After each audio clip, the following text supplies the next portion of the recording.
పహల్గాం ఉగ్రదాడికి భారత్ ప్రతీకారం తీసుకోనుంది. ఈ క్రమంలోనే పాకిస్తాన్పై ఏ క్షణమైన సైనిక చర్యకు దిగేందుకు సైన్యం సర్వసన్నద్ధంగా ఉందని సమాచారం. ఇదే విషయాన్ని పాకిస్తాన్ కూడా ధృవీకరిస్తుంది.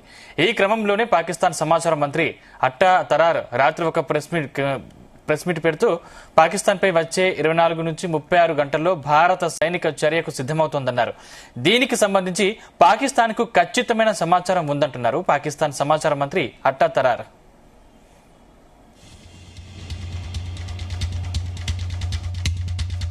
पाकिस्तान के पास मुस्तनद इंटेलिजेंस इतलात हैं कि अगले 24 से 36 घंटों में पहलगाम वाक़े से जुड़े बेबुनियाद और खुद साख्ता इल्जामात को बुनियाद बनाकर भारत पाकिस्तान के खिलाफ फौजी कार्रवाई करने का इरादा रखता है।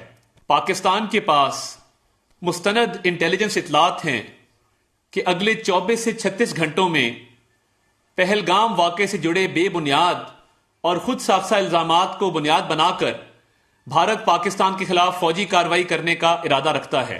पाकिस्तान के पास मुस्तनद इंटेलिजेंस इतलात हैं कि अगले 24 से 36 घंटों में पहलगाम वाक़े से जुड़े बेबुनियाद और खुद साख्ता इल्जामात को बुनियाद बनाकर भारत पाकिस्तान के खिलाफ फौजी कार्रवाई करने का इरादा रखता है।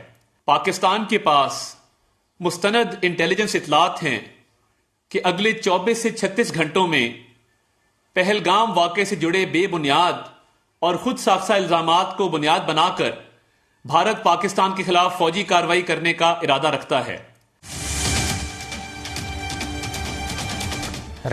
ఇదే అంశానికి సంబంధించిన మరింత సమాచారం మా ప్రతినిధి శ్రీచరణ్ లైవ్ ద్వారా అందిస్తారు.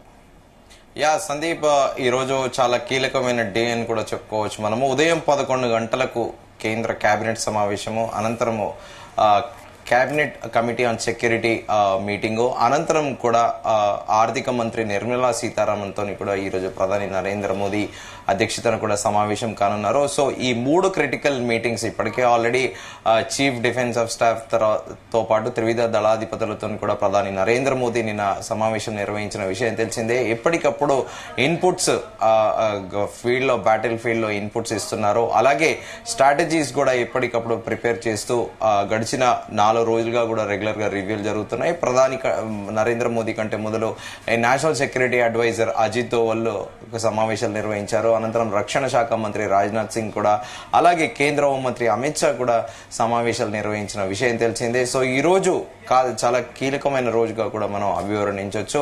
మరోవైపేమో పాకిస్తాన్ సమాచార శాఖ మంత్రి అతుల్లా అట్టర్ పలు సంచలనాత్మకమైన వ్యాఖ్యలు చేశారు. 24 గంటల నుంచి 36 గంటలు 24 అవర్స్ నుంచి 36 అవర్స్ మధ్యలో భారతదేశము సైన్యం చర్యకు పాకిస్తాన్ పైన ఉపక్రమించబోతుంది అంటూ కూడా సంచలన వ్యాఖ్యలు చేశారు. మాకు ఇంటెలిజెన్స్ ఇన్పుట్స్ వచ్చాయి, భారతదేశం పాకిస్తాన్ పైన దాడి చేయబోతుంది అని కూడా ఆయన సంచలన వ్యాఖ్యలు చేశారు. సో ప్రస్తుతము మనం గడిచిన 2 రోజులుగా కూడా చర్చించుకుంటున్నాము.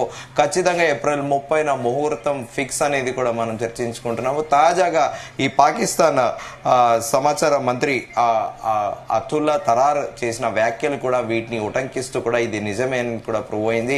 సో ఈ రోజు ఉదయం 11 గంటలకు ప్రారంభమయ్యే మీటింగ్, అనంతరం కేబినెట్ డెసిషన్స్ ఇవన్నీ కూడా చాలా కీలకంగా మారనున్నాయి.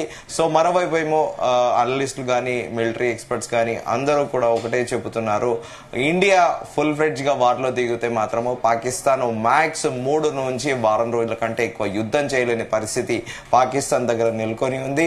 సో మరోవైపు ఏమో పాకిస్తాన్ అసలు కంప్లీట్ గా సైలెంట్ అయిపోయిందని కూడా చెప్పుకోవాలి. ఎందుకంటే ఎలాంటి స్టేట్మెంట్లు, మొదట ఇచ్చిన స్టేట్మెంట్లు మొదటి 2 రోజులు పహల్గాం దాడి ఘటనకు సంబంధించి కొంతమంది మేమే చేశామనడము, అనంతరము పాకిస్తాన్ డిఫెన్స్ మినిస్టర్ అణ్వస్త్రాలు వాడతారు అనడము, తర్వాత నెక్స్ట్ డేనే స్వరం మార్చి అవసరాన్ని బట్టి వాడతాను అని చెప్పడము, ఇదంతా మనం చూసాము. కానీ ఈ రోజు ఉదయం 11 గంటల నుంచి ప్రధాని నరేంద్ర మోదీ నివాసంలో ఎడతెరిపి లేకుండా కూడా సమావేశాలు సౌత్ బ్లాక్ లోన ప్రధాని నివాసంలో అనేది ఇంకా అఫీషియల్ గా అనౌన్స్ కాలేదు. కానీ 11 గంటలకు మాత్రం కేంద్ర కేబినెట్ సమావేశం మాత్రం ఖచ్చితంగా ఉంటుంది.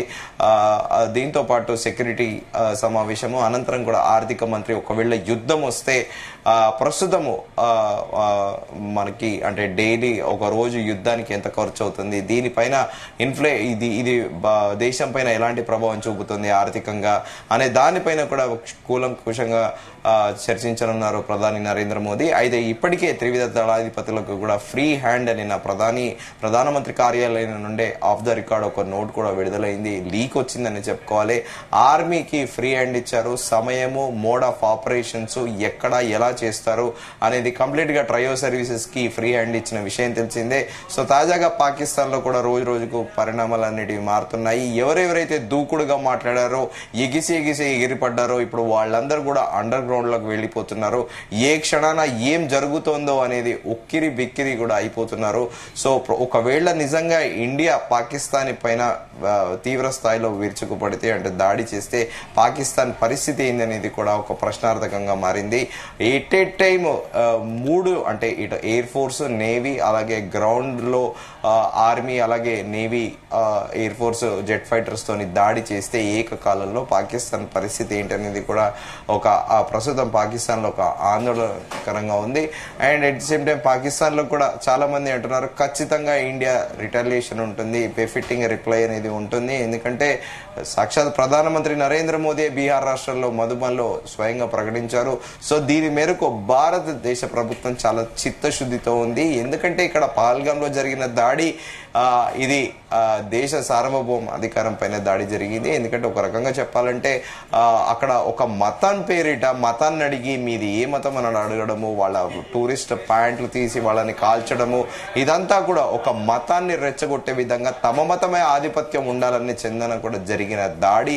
ఇప్పటికే ఎన్ఐఏ అధికారులు కూడా చాలా మందిని విచారిస్తున్నారు. అక్కడ లోకల్ పోలీసులకి, అంటే లోకల్ హోటల్స్ లో ఉన్న సీసీ ఫుటేజ్ అన్ని గమనిస్తున్నారు. ఇప్పటికే 2 లష్కర్ తోయిబా వాళ్ళని ఎన్కౌంటర్ చేశారు. నిన్న అర్ధరాత్రి కూడా మరోసారి పాకిస్తాన్ ఆర్మీ పిఓకే దగ్గర, అలాగే ఎల్ఓసి దగ్గర, లైన్ ఆఫ్ కంట్రోల్ దగ్గర కూడా నిబంధనలను ఉల్లంఘించింది, ఫైరింగ్ స్టార్ట్ చేసింది. దానికి ధీటుగా కూడా భద్రతా దళాలు తిరిగి తిప్పికొట్టాయి. సో ఈ రోజు చాలా క్రూషియల్ మీటింగ్ అని చెప్పుకోవాలి. ఈ మీటింగ్ అనంతరం కూడా ఒక్కసారిగా పాకిస్తాన్ పైన దాడి జరుగుతుందా, లేకపోతే మీటింగ్ జరుగుతున్న సమయంలోనే ఎవరి పని వారు చేసుకుంటూ పోతారా, ట్రయో సర్వీసెస్ అనేది కూడా కాస్త ఆసక్తికరంగా ఉంది. సో ప్రస్తుతానికి ఇండియా అనేది కంప్లీట్ గా అఫెన్సివ్ మోడ్ ఉంది. పాకిస్తాన్ మొదటిసారిగా కూడా డిఫెన్స్ మోడ్ లో ఉంది. ఎందుకంటే తమ ప్రాణాలను అటు మంత్రులతో పాటు అలాగే ఆర్మీ అధికారులు కూడా తమ ప్రాణాలు, తమ కుటుంబ సభ్యుల ప్రాణాలు ఎలా కాపాడుకోవాలో దిక్కుచోతని పరిస్థితిలో కూడా ఉన్నాయి. మరోవైపు ఆ పాకిస్తాన్ ఆర్మీ చీఫ్ ఆసిఫ్ మునీరేమో తన కుటుంబ కూతురిని లండన్ నుండి కెనడాకి షిఫ్ట్ చేయాలి కుటుంబ సభ్యుల్ని అనే ఆలోచనలో ఉన్నట్టు కూడా తెలుస్తోంది. ఆసిఫ్ మునీర్ ఎవరైతే రెచ్చగొట్టే వ్యాఖ్యలు చేశాడో అనంతరమే ఈ పహల్గామ్ దాడి జరిగిందనేది కూడా అందరూ భావిస్తున్నారు. సో ప్రస్తుతము ఆసిఫ్ మునీరే టార్గెట్ గా ఖచ్చితంగా ఇండియా దాడులు చేయబోతుంది అనేది కూడా తెలుస్తోంది. ఎందుకంటే పుల్వామా అటాక్స్ మనం ఉదయం కూడా చర్చించుకున్నాము. పుల్వామా అటాక్స్ కి సూత్రధారి ఎవరైతే ఉన్నారో ఖచ్చితంగా దానికి బెఫిట్టింగ్ రిప్లై అనేది కూడా ఉండబోతోంది. సో ఈ రోజు జరగబోయే మీటింగ్ల అనంతరం కూడా ఏ క్షణానైనా కూడా పాకిస్తాన్ పైన ఇండియన్ ఫోర్సెస్ దాడికి మాత్రము సిద్ధమనే విధంగా కూడా ఒక సంకేతం వెళ్ళింది. దీంతో పాటు త్రివిధ దళాధిపతులు కూడా సర్వం సిద్ధం అన్నట్టు కూడా ఎప్పుడైతే ప్రధాని నరేంద్ర మోదీ గ్రీన్ సిగ్నల్ ఇచ్చారో త్రివిధ దళాధిపతులు కూడా సమరానికి సిద్ధం అన్నట్లు కూడా ప్రధానితో చెప్పినట్లు కూడా తెలుస్తోంది. దీంతో స్ట్రాటజీస్ కూడా ఎలా ఉండబోతున్నాయి అనేది కూడా ఆసక్తికరంగా ఉంది. ఇప్పుడు ఈ భారత్ చేయబోయే దాడి అసలు చరిత్రలో ఎన్నడూ ఎరుగని విధంగా ఒక సరికొత్త రీతిలో దాడి చేయబోతుంది అనేది కూడా ఢిల్లీ సర్కిల్స్ లో చర్చ జరుగుతోంది. దీంతో పాటు ఇప్పుడు మొన్న పహల్గామ్ లో టెర్రరిస్టులు ఎంచుకున్న మార్గం సిమిలర్ గా ఇజ్రాయెల్ లో కదా ఒక మ్యూజిక్ ఫెస్టివల్ జరిగినప్పుడు ఈ హిజ్బుల్లాకి హమాస్ కి చెందిన తీవ్రవాదులు ఎంటర్ అయ్యి అక్కడ ఆ మ్యూజిక్ ని ఇంటరప్ట్ చేసి ఎలా చంపారో పర్యాటకుల్ని, సిమిలర్ గా అదే తరహాలో కూడా ఇక్కడ ఇండియాలో కూడా అదే జరిగింది. సో ఇజ్రాయెల్ ఎలా రిటాలియేట్ చేసింది అనే దానికి రీతిని ఇంకా అడ్వాన్స్డ్ అంటే సాఫిస్టికేటెడ్ మెథడ్ లో కూడా ఇండియన్ ట్రయో ఫోర్సెస్ కూడా పాకిస్తాన్ పైన దాడి చేయబోతున్నాయి అనేది కూడా మనకు తెలుస్తోంది.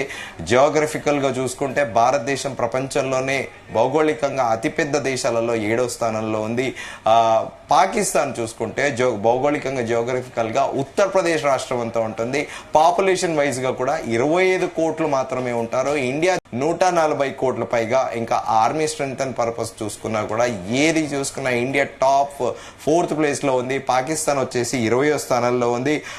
జెట్ ఫైటర్లు కానీ ఏ విషయంలో అయినా మిసైల్ సిస్టమ్ లో కానీ Indian missile system BrahMos super sonic cruise missiles, అలాగే రుద్రం యాంటీ రేడియేటెడ్ మిసైల్స్, అలాగే అస్త్ర ఎయిర్ టు ఎయిర్ మిసైల్, అలాగే Nirbhay subsonic cruise missile, అలాగే Akash surface to air force defence system, ఇలా మొత్తము ఇండియా దగ్గర దాదాపు 2229 జెట్ ఎయిర్ క్రాఫ్ట్స్ ఉన్నాయి. దీంట్లో 600 జెట్ ఫైటర్సే ఉండడం కూడా గమనార్హము. కానీ మొత్తానికి పాకిస్తాన్కి మాత్రము ఒక గట్టి బుద్ధి చెప్పబోతున్నారు అని చాలా క్లియర్ గా ఇండికేషన్ అయితే కనిపిస్తుంది. సందీప్.